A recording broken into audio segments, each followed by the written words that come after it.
We are live. Angela, how are you doing today? Amazing. How are you? I'm doing very well, thanks. Yeah, just living the dream.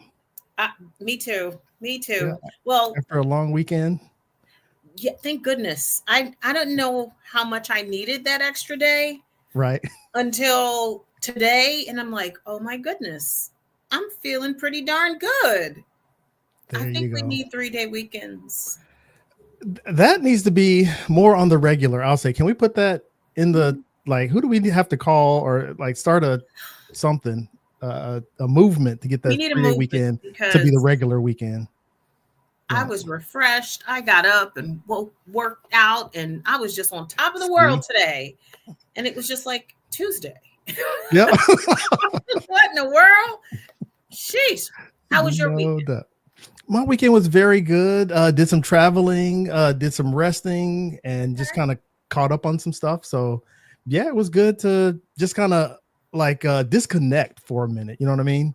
And but at the same time, after having that sort of refreshing break, I'm back and just ready to dive into the content today and have a great discussion. I love it. I love it. All Yes, right. Well, let's indeed. let's kick this party off. How What are about we that? talking about today? Yeah, indeed. This is episode 6, diving into still on the DevOps Handbook. We're gonna land this plane soon, y'all. But we are on part 5, the third way, the technical practices of continual learning and experimentation. Um, Yes.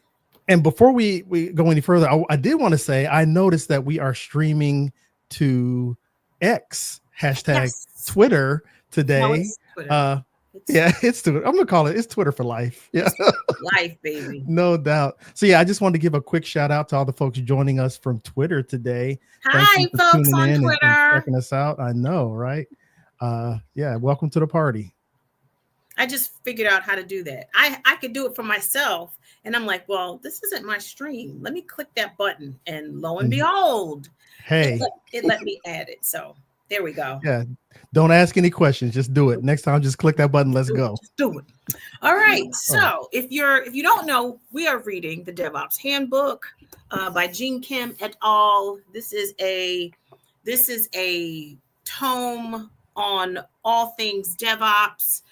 It talks about the book is broken up into 6 parts. It delves into the 3 ways. And now you're making me forget. I was rattling them off when we I first know. Okay. started. Let me see. I don't have my reference Okay. slide here to bring up on stage, but let Oh me see if I yeah. can go through these 3 parts if I can't find them.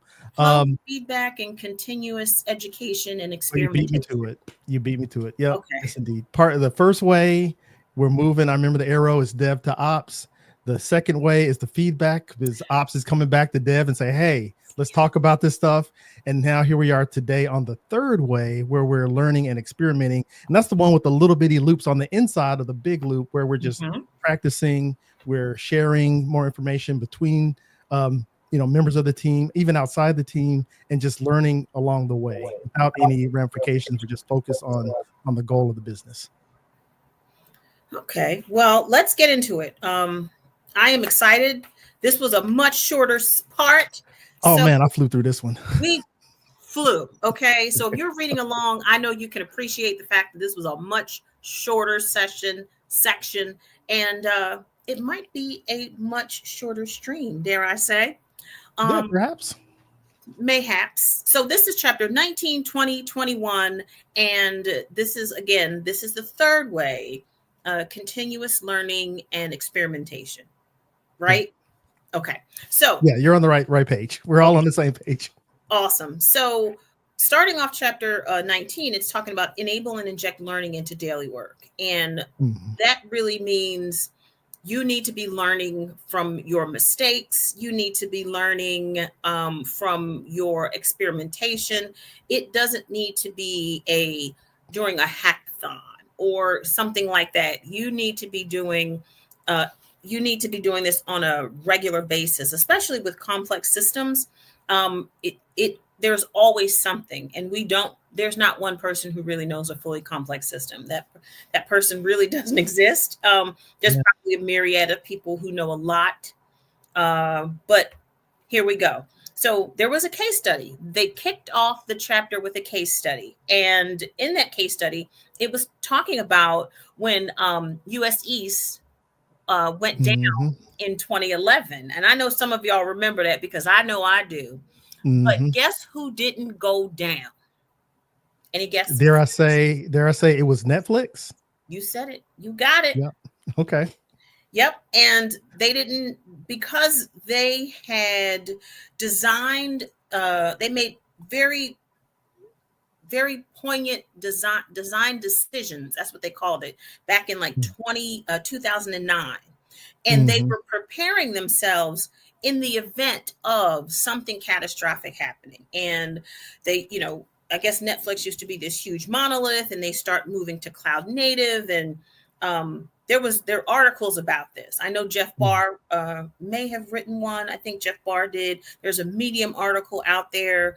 A lot was written about this outage, but they had done. They started moving to stateless services, data stored across AZs, graceful degradation. So if something went sideways, it wouldn't be crash boom. It would be, let's go down. Let's make sure that, our customers are still having an experience. They had a lot of redundancy. They always allocated more capacity than they needed just in case something like this. Now, not every organization has the money to do such things, right? So when we're talking about a Netflix having capacity for a whole zone to go down, that's usually not what most, startups or smaller businesses or agencies or whatever.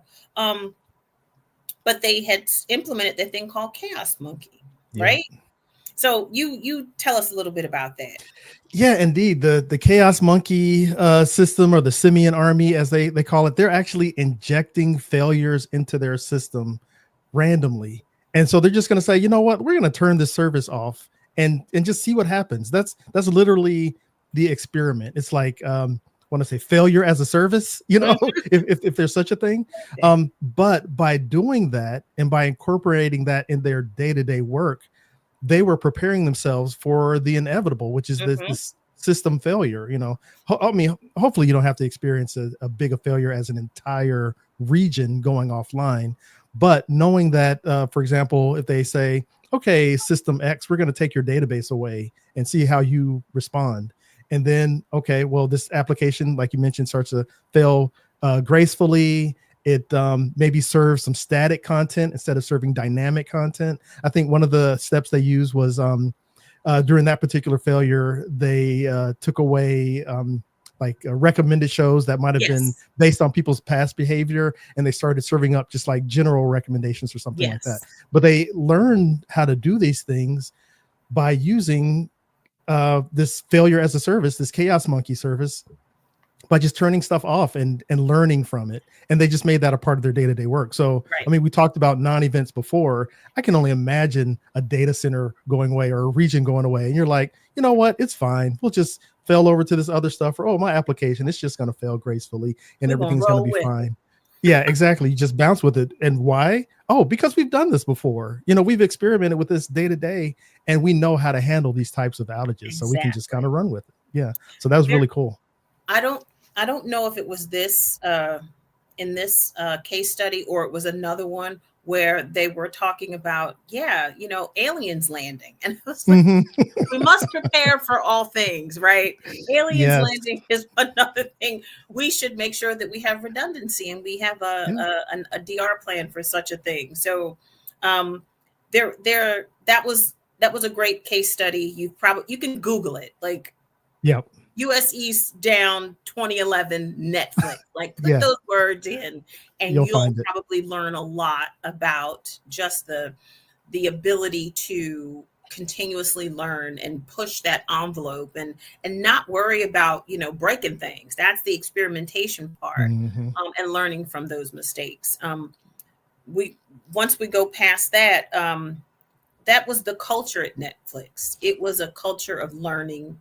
And in the book, they call it just learning, right? Mm-hmm. You have just is when you hear a just learning culture. Well, culture is, I talk about that a lot because there has to be a level of safety. There has to be a level of trust in your team, in yourself, and in the fact that management approves of those types of behaviors. So, Yep. if there's something in here called the bad apple theory. And, Mm-hmm. when you make a mistake and you don't want the consequences behind it, and there are really no mistakes, right? If the culture is such that we are experimenting culture or a learning culture, there are no bad apples. You know what Yeah. I mean? Yeah. There are no mistakes on purpose. There's none of that. So, yeah, 19 was a good one. Yeah. I had a few more notes on it. Please, because I'm Yeah. skimming mine. Yeah. To your point, allowing engineers that make mistakes to share those mistakes so everyone learns from the experience. Because if one person does something wrong that causes the system to fail, and they just kind of hide it, sweep it under the rug and kind of move on, then the next person that comes along might trip over that same whatever it was, right? So you have to have a culture that allows for mistakes to be captured, codified, shared. So, everybody sort of levels up. And also so that the management culture or the culture of the company, it doesn't disincentivize experimentation. Exactly. And accountability, because if people know that they might be punished or embarrassed by making a mistake or something, then they're going to do their hardest to just sweep that thing under the rug and push on, be like, oh yeah, I don't know what happened, other than What you talking about? Yeah, yeah, right, wow. It worked. Other than wow, yeah, I did that, and yeah, this is what I learned, and this is how we can not experience that again. There's a line in that section where it says turning information into knowledge and building the results of our knowledge into our systems. So you have issues, there's information coming in. There's always something to be gleaned from a mistake or something not going the way that you planned, or just this aha moment. And you turn that into knowledge and you build that knowledge into your system to make it more robust. So, yeah. And one of the ways that they describe doing that is with the postmortem, or with what they call it a retrospective. I like using the term postmortem. And basically having a record of the timeline, what was the initial cause and the observation, how were you going to mitigate that? And one thing that I like to add to postmortems is what did we do that worked? How do we get lucky? Because sometimes you might just kind of skate through an incident, but it wasn't because you had plans for it. It's because you got lucky off of it, right? So I like to capture that as well.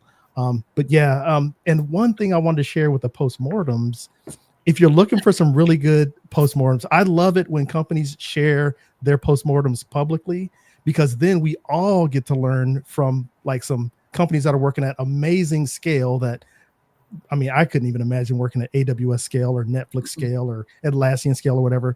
So if you go to this address, and I have it displayed on the screen here, but for the folks that are listening, it's github.com/danluu, that's DANLUU/post-mortems. And this guy's got a collection of postmortems going way back. He's got them sorted out by the different types of failure, like power outages, config changes, or config mismanagement or something like that. So it's really interesting how he's got it sorted out. And you could just dive in there, find these postmortems, and just learn all sorts of things from these engineers that have shared this information publicly. Oh, I can't wait to dig into it. Thanks for definitely sharing check out that resource. Yes, indeed. All right. So retrospectives, we don't like that word. We like the word postmortem. Okay. I don't know. I just and this wasn't in the book, but I'll share it, and maybe it fits with the postmortem. Is a pre-mortem. And did we talk about pre-mortems already in another chapter? I think so. Okay. It sounds familiar. It might have been. Yeah. So even this, the pre-mortem ties into the postmortem, right? Because you're gonna say, this is what we think might go wrong, so let's kind of plan for that. And then if it does go wrong, you can, the postmortem just kind of fits right in. I don't know. Indeed. Anything else? There are a couple of things in 19 I just want to mention.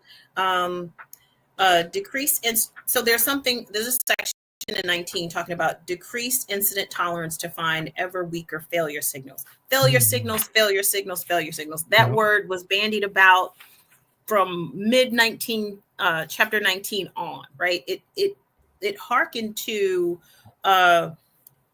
there's always something that leads to something else. Like there are dominoes falling. There could be something that it seems like a very small thing, but it's in actuality, it is not a small thing. It's almost like an indicator of a bigger problem. And remember, I think it was many chapters ago, and it was in a factory, and they were having tons of errors. People were getting injured on the job. And when he came in, he changed things around. He said, you know what? I even want to find out about the non-events. That's not the term that he used, but not when someone, hurts a finger or, hurts a foot, but those near misses. Let me find out about those near misses and dig into those and make those things teachable moments to make the organization safer. So I can't remember the name of the organization. I want to say Alcoa, but I'm not sure. But anyway, they had those mistakes and those little near misses. They called them failure signals, right? So you want to lower the threshold to what is a failure, right? And you want to document those near misses and those weak failure signals so you can you want to document them so you can amplify them and figure out a way to circumvent those things from happening in your organization. And this section talked about the Columbia Space Shuttle. And you probably have heard about it. It was an example of not amplifying a weak failure signal. I guess some foam had fell off, and it had fell off on other space shuttles takeoffs, and this just so they just chalked it up, right? Oh, it's not serious, but it was serious, and this one brought the space shuttle down. So it was catastrophic. It was catastrophic. So let's move on. Any more gems from you? No, I'm good on chapter 19. Let's move on to chapter 20. All right. I'm going to put myself on mute for just 1 second. I'm going to let you I'm going to let you run into chapter 20. All right? Yeah, yes indeed. As I want to get the title of chapter 20 correct. I'm looking at the first edition now, so these chapter names look a little different to me. In the first edition, they call it Convert Local Discoveries into Global Improvements. I think that might be the same way in the second edition, which is the one that I was listening to. But in my notes starting off, I know they talked about using chat ops and basically using chat ops to capture daily work, to show the flow of tasks in such a way that you can see the way that work is being done, right? It's just the work is there. And if a new employee comes on, it's one way to get them up to speed quickly because they can see the work being done. They know who like some of the actors are in the work that's being done. And the one thing that I made a note of, though, because I have worked in companies that use this approach where there's chat ops where you're using Slack or some other chat application. And you get a lot of telemetry or updates from systems that are coming in programmatically. And you get, the person that's acting on these, like saying, for example, hey, I'm about to deploy this. And then the system comes back with, hey, this has been deployed, so on and so forth. And it's cool to see it work and you can kind of follow it, but it's kind of tough without being hands-on if the system isn't completely closed to the point where you can issue those commands from the chat interface. So it's like you're kind of a third party watching this orchestration of work, but unless you know where all these moving parts are, it can be kind of tough sometimes. I don't recall them addressing that per se, but I appreciate them mentioning chat ops in the way that you can kind of use that to show like, hey, this is how we work. And this is like the stream of our work in a visible form where anybody can sort of follow along. Yeah, I thought that was pretty interesting. I personally, the analogy of, for a new developer, you can just kind of follow along in GitHub. And not GitHub, I'm sorry, in Slack, right? With the messages and with the build notifications. And that is a great way to understand how things are done. You're learning kind of real time. But in that, in the back of my mind, I was thinking, I hope that's not the only thing they do, right? That can't be the right. only part of onboarding, right? Just watching Slack messages. Because I tried it. I'm pretty new somewhere. And I can't, I mean, I'm always reading the Slack messages, trying to get a grasp of the organization and how things work. And unless there is some context behind it, it's like, it's all gibberish. Yes. So Yes, indeed. it's really good because that information is there and you can kind of learn from it, but there has to be kind of like a level set or something. So I do think that's a really good idea. Chat ops. What other great sections did you jumped out at you? I took a note, and I think it was from this chapter. As I was going back and sort of reviewing my notes, I couldn't recall specifically, but I think it's from this chapter where they talked about guidance and guardrails for experimentation. If it's not from this chapter, I'm just going to apply it here. Talk about it anyway. We're just going to make it make sense, right? So what I appreciated with that was, and I'm trying to recall the company where they went into this. I think it was it Atlassian? Or no, I think it was another Etsy example where they said, you know what, we have all these different tools that we're using, all these different pieces of software, programming languages or whatever. We're just going to focus on these. Let's just not even worry about all this stuff that we don't even use. Maybe it's legacy. Maybe it's just kind of cruft hanging around or whatever. Let's just get rid of all that. And you know what? Let's focus on this. And the way that I appreciated that when they mentioned guidance and guardrails for experimentation is now you can let people sort of just play, but they have some bounds on what they can do. So one example that I've had in that particular space is with containerized applications. So working at a company that has a very sort of focused deployment mechanisms to many different regions. And if you can take your application and put it in a container so that it's containerized such a way, you can use whatever language you want to, you can use whatever sort of database or whatever, as long as everything is packaged up in that container, you can give it all the permissions you need and they can capture those permissions in a vault, then you're good to go. So that's the guardrails, right? Instead of somebody coming in and saying, oh, well, I'd like to deploy this EC2 instance over here, or I'm going to use Google Cloud to run this. Like, no, let's focus on this cloud platform. And you're going to give us a container and we're going to deploy it for you. And that's that's how it works. But you can do whatever you want to inside that.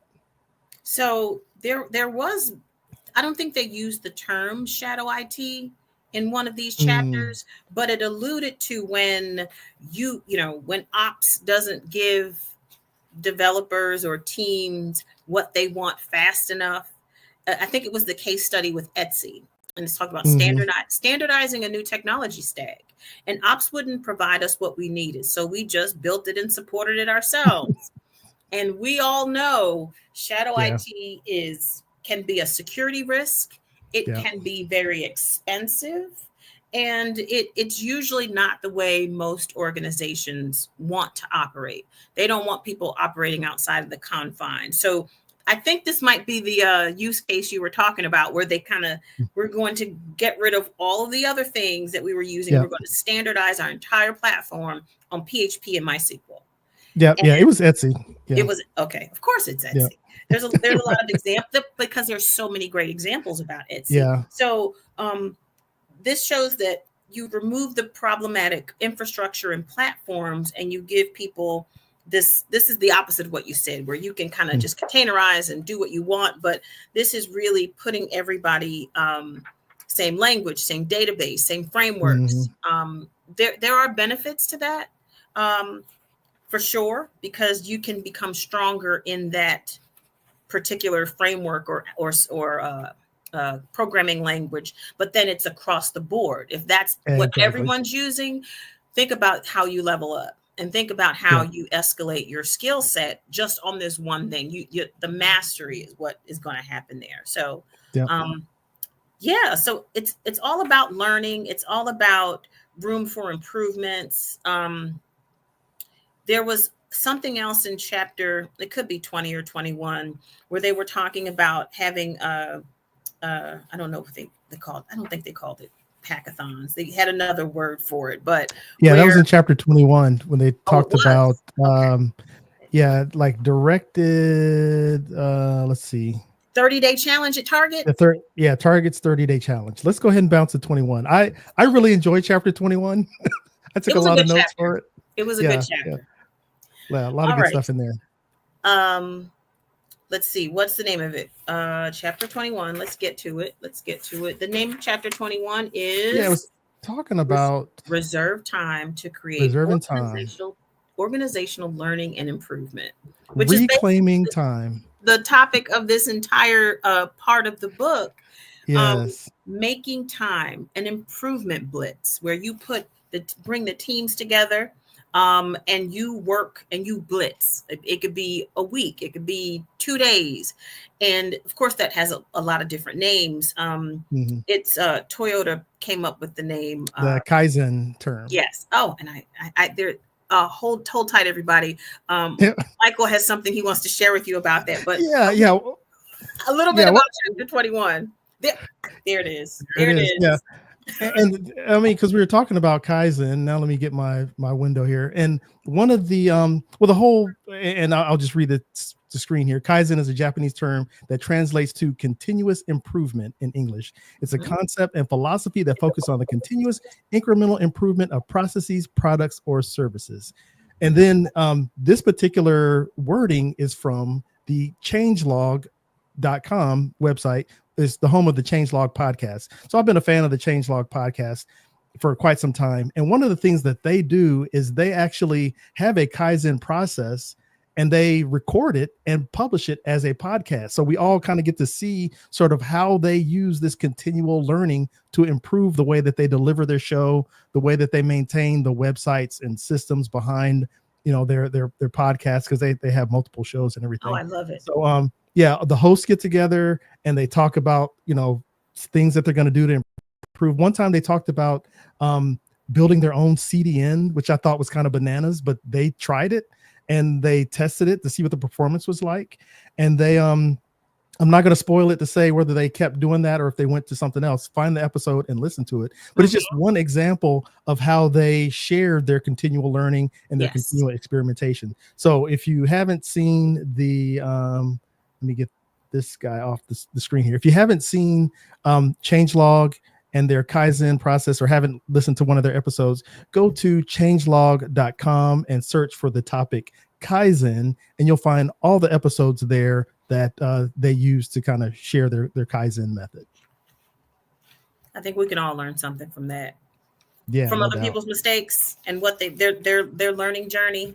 I mean, I think we do it all the time. Like when we read a blog or when we're learning through someone else's journey. That's basically what we do on a daily basis when we're reading, Confluence pages. We're kind of going on this journey. So we talked about the 30-day challenge at Target in 2015, and imagine going somewhere, you and your team, for 30 days. And I'm assuming larger organizations can kind of get away with that. Yeah. Or maybe one product team could get away with that and bring the learnings back to the rest of the organization. But there's coaches who are there for people to come into the Target DevOps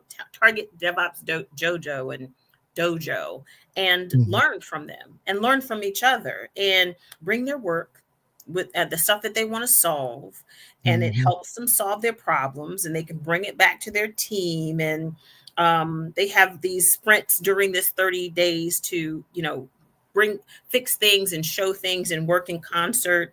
And it's not just the 30-day sprint. They have these open labs where anyone can come visit. They have these smaller engagements or whatever. And this is, again, the topic of chapter 21 is reserving time to create organizational learning and improvement. And you learn from that. And we have things called hackathons, or some agencies have communities of practice, or whatever brings folks together in this learning and this community building and learning mindset is there's no downside to any of that. yeah. So I love the how they broke it up and iterated all the things that they've done doing the dojo. And yeah, I'm sure those folks over there really enjoyed that. And it's probably still going on because the coaches, that was their full-time job. That was not like a project. No, there's come on in, let us help you. Let us help you improve. Let us help you fix a problem or whatever. So yeah, and that's the cool part about it, because I think the benefit that Target and companies that can practice something like this receive is that, okay, the way that I saw it was like a boot camp, right? It's like you're going to come in here as this untrained ragtag bunch of developers and operators or whatever with a problem that you're trying to solve, and these drill sergeants of DevOps coaches, they're going to set you straight. They're going to tell you how to work with it. They're going to get you going to solving the problem. And then after that 30-day challenge is complete, those teams are going to go back to their home base or wherever that is. And guess what? They're going to start to evangelize what they've learned. So there may be other teams that don't get to do the DevOps challenge, but those folks that did, they're going to be like, hey, you know what? Let me tell you something. The way that we were working before, we got to change that. Or, hey, I see you guys are having this problem over here. Let me tell you how I learned how to solve a problem like that at the DevOps dojo. And that just kind of proliferates through the company, and again, rising tide raises all ships. So always they're definitely going to get benefits from that. So yeah, we're at time. Did it feel like it? We are. It didn't, man. We fly. We flew through it. Yes. I don't want to drag this out. I want to say, if you have a DevOps Days in your city, attended. They made mention of DevOps Days. I was a frequent flyer at DevOps Days Philly back in the day, and now that I moved to Atlanta, I will be at DevOps Days in Atlanta, just as an attendee. They used to be free. This one's like $99, which I don't think it's a huge I don't think it's a huge amount of money to hear your people, practitioners of DevOps, and what they're learning and what they're doing. And I hope they still do the 5-minute talks. I used to love that. They do. And just to kind of follow on to what you're saying, I will be at DevOps Days Los Angeles, that's taking place in conjunction with the Southern California Linux Expo. It's coming up. I believe the dates are in March. It's definitely after. It's coming up soon. But they, to your point though, I just saw an announcement. They are still looking for speakers for their 5-minute talks, and there was a link to some of their the presentations from last year. So, if you got something that you want to share with the rest of the DevOps community, definitely check out DevOps Days in your area, or if you're in LA, Southern California Linux Expo. Well, thank you so much for joining us. We have to figure out what to read next season. Come on. We got to figure it out. Because we're wrapping up. I think next time, as I pull this onto the screen, is the end. Next week will be we will be landing this plane called the DevOps Handbook with part 6, security, change management, and compliance. And we talked about this in a past episode, and I was like, oh, that's the last thing that everybody thinks about. And I think your remark was, no, this is the first thing everybody should be thinking about is security in your application before you even think about putting it online or whatever the case is. Let's talk about the security side. So we'll be coming around that bend in the next episode as we land, like I said, land this plane, the DevOps Handbook. Yeah, so we'll figure it out. We're going to try to do something engaging where there's actually some coding going on, maybe some experimentation. There's so much in our world right now that we could be reading, we could be talking about, we can be exploring. Hit us up on our socials. If you have any suggestions, please let us know. And you can always catch past episodes on our YouTube channel. So Cover the Code, hit us up. Yes, I think have I showed everybody our little sticker? Have I showed? You know what? If you did, and I know that you did, go ahead and do it again. Show you again, because so when he said he was traveling, he was so close that he didn't Right. pick up his sweatshirt. So now I have to mail it to him. But we have these wonderful little stickers, and I have to mail them to him so he can have them when he goes to DevOps Days. And I didn't think about that. I got to be swagged out. You got to be swagged out. We're gonna wear our matching hoodies on DevOps Days, like, you know. There we go. With our own little faces on them. That's going to be so cute. So thank you for listening. Thanks for joining us, and until next time. Until next time, we will see you later. See you next week.